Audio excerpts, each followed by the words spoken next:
안녕하십니까. 오늘은 에베소서 6장 12절에서 17절의 말씀으로 영적전쟁 두 번째라는 제목으로 하나님의 말씀을 나누고자 합니다. 본 말씀은 우리의 시름은 혈과 육을 상대하는 것이 아니요 통치자들과 권세들과 이 어둠의 세상적 주관자들과 하늘에 있는 악영들을 상대하며 그러므로 하나님의 전신갑주를 취하라. 이는 악한 날에 너희가 능히 대적하고 모든 일을 향한 후에 서기 위함이라. 그런즉 서서 진리로 너희 허리띠를 띠고 의의 호신경을 붙이고 평안의 복음이 준비한 것으로 신을 신고 모든 것 위에 믿음의 방패를 가지고 이로써 능히 악한 자의 모든 불화살을 소멸하고 구원의 투구와 성령의 검 곧 하나님의 말씀을 가지라.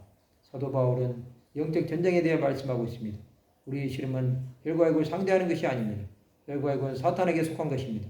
혈과 육으로 세상을 사는 사람들은 사탄의 노예가 되어 자신의 의지와 상관이 없이 행동을 하게 됩니다. 통치자들과 권세들과 이 어둠의 세상 주관자들과 하늘에 있는 악의 영들을 상대하는 것입니다. 하나님은 세상의 주관자들을 다스리십니다. 우리는 이 땅에 살아가면서 세상 권세를 가진 자들에게 예수의 보혈의 공로를 의지하여 그 이름으로 대적하며 나가야 합니다.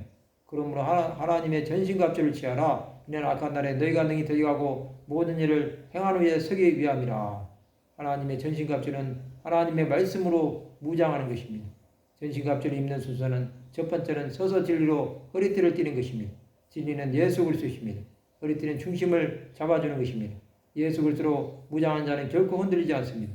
두 번째는 의의 가슴 흉배입니다. 이것은 하나님의 말씀에 일치하는 것입니다. 우리는 예수를 믿음으로 의롭다 하심을 얻은 것입니다. 의로우신 예수 그리스도와 동행하는 것은 하나님의 뜻을 이루는 것입니다. 세 번째는 평안의 복음이 준비한 것으로 신을 신습니다. 신을 신는 행위는 전쟁을 준비하기 위한 것입니다. 진리와 의로 무장한 후에 싸움의 현장에 나가야 하는 것입니다. 네 번째는 모든 것 위에 믿음의 방패를 가지는 것입니다. 믿음은 악한 자에게서 우리를 보호해 줍니다. 이 믿음으로 나가는 사람들은 주 예수를 위하여 끝까지 선한 싸움을 싸울 수 있습니다. 다섯 번째는 능히 악한 자의 모든 불화살을 소멸하는 것입니다. 악한 자는 믿음을 가진 성도들을 죽이려고 합니다. 여섯 번째로 구원의 투구와 성령의 검, 곧 하나님의 말씀을 가지는 것입니다. 또 구원에 대한 분명한 신앙을 가져야 합니다.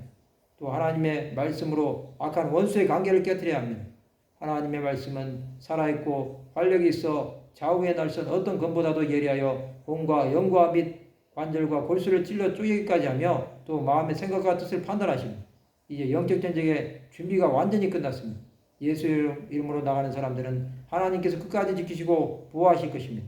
하나님 나라를 위해 부르심을 받은 사람들은 영적 전쟁에 승리하는 사람들이 되어야 합니다.